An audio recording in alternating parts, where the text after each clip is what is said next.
Assalamualaikum warahmatullahi wabarakatuh.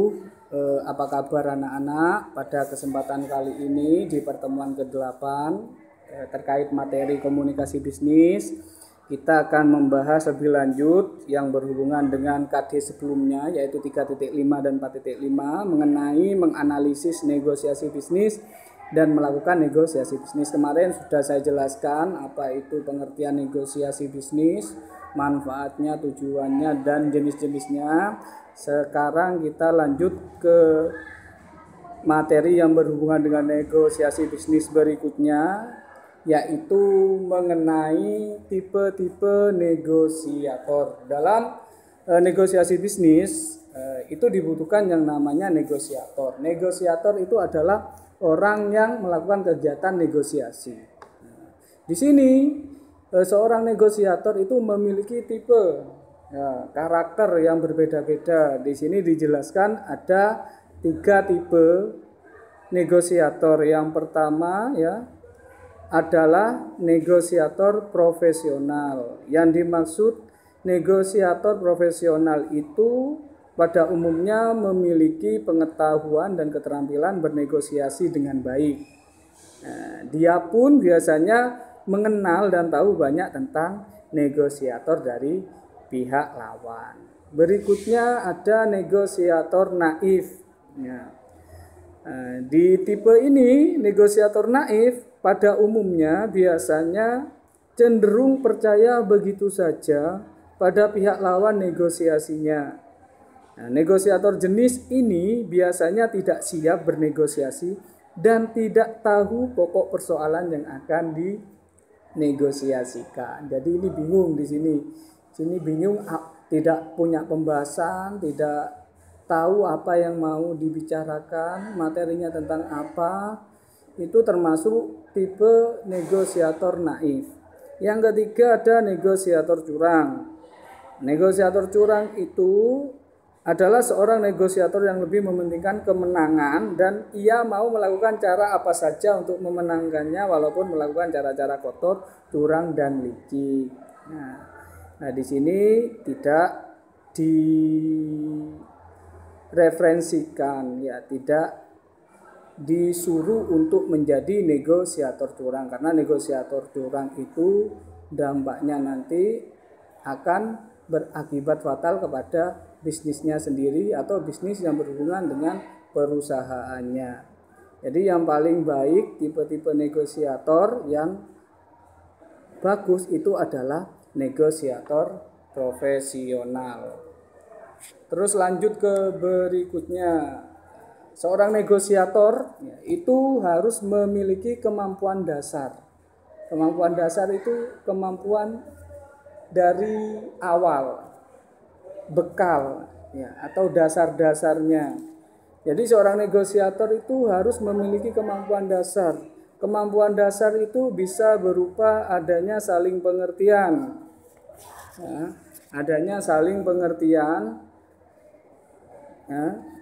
dan dapat menempatkan diri. Negosiator itu harus tahu kapan dia harus berbicara dan kapan dia harus mendengarkan lawan bicaranya. Kemampuan dasar yang kedua yaitu adanya rasa prihatin. Jadi seorang negosiator itu harus memperhatikan pula lawan bicaranya sehingga mereka merasa nyaman berada di dekat negosiator. Yang ketiga, pandai bergaul. Itu harus jelas dan pasti.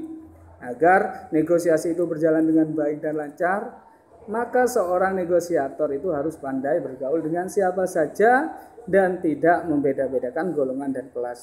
Yang keempat, memiliki toleransi kepada orang lain. Jadi harus memiliki sikap yang toleran sehingga memudahkan untuk menguasai diri dan tidak mudah marah serta negosiasi dapat berjalan dengan lancar. Yang kelima harus sabar. Ini yang poin penting. Sabar mudah diucapkan tapi sulit dilakukan, katanya seperti itu.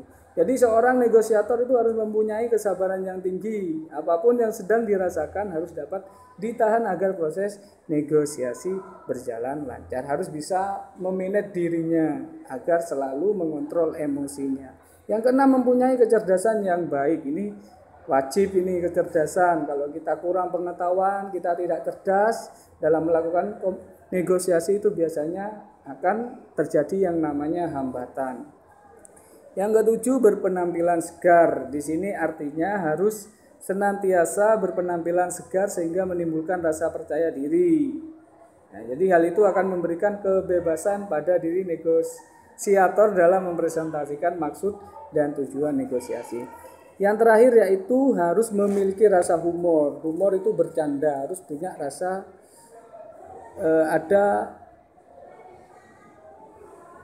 humornya, ya, ada humor. Maksudnya di sini seorang negosiator itu harus memiliki selera humor yang baik untuk menghilangkan ketegangan dan stres. Jadi tidak ada salahnya sebagai negosiator itu memiliki rasa humor sehingga suasana yang tercipta akan lebih akrab dan santai.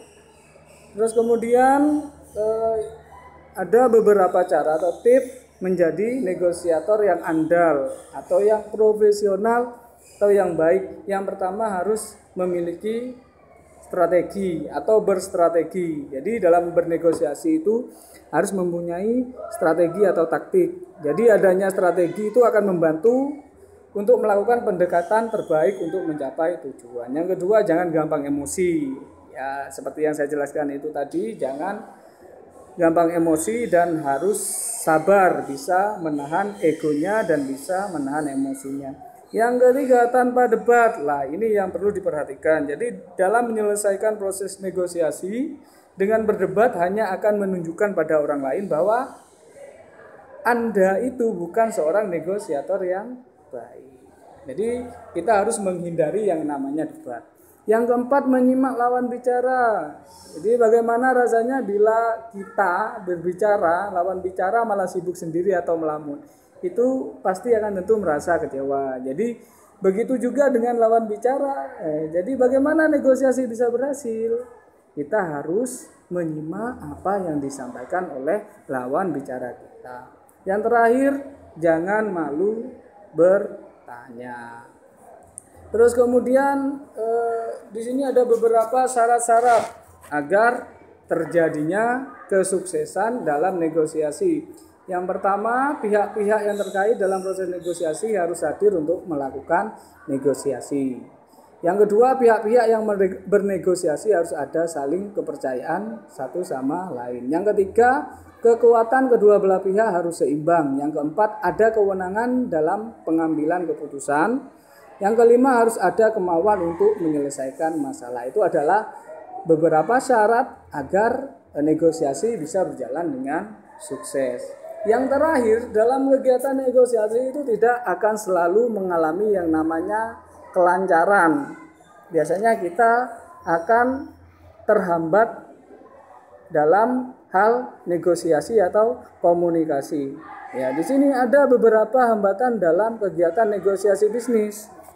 Kenapa negosiasi bisnis tidak berjalan dengan lancar? Karena biasanya ada faktor-faktor tertentu. Faktor apa saja yang membuat kegiatan negosiasi bisnis terhambat? Yang pertama, tidak mencoba memahami orang lain. Yang kedua, menyalahkan orang lain. Nah, tidak introspeksi diri, hanya orang lain yang disalahkan. Itu akan menjadi hambatan. Yang ketiga, melihat negosiasi sebagai konfrontasi. Yang keempat, menjalin emosional. Dan yang kelima, mencoba menang dengan berbagai cara. Ini adalah sifat-sifat yang harus disingkirkan oleh seorang negosiator agar proses negosiasi bisnis itu tidak terhambat dan bisa lancar. Itu saja materi yang bisa saya sampaikan pada kesempatan ini. Jaga selalu kesehatan anak-anak, selalu pakai masker, jaga jarak, dan selalu cuci tangan. Saya akhiri, wassalamualaikum warahmatullahi wabarakatuh.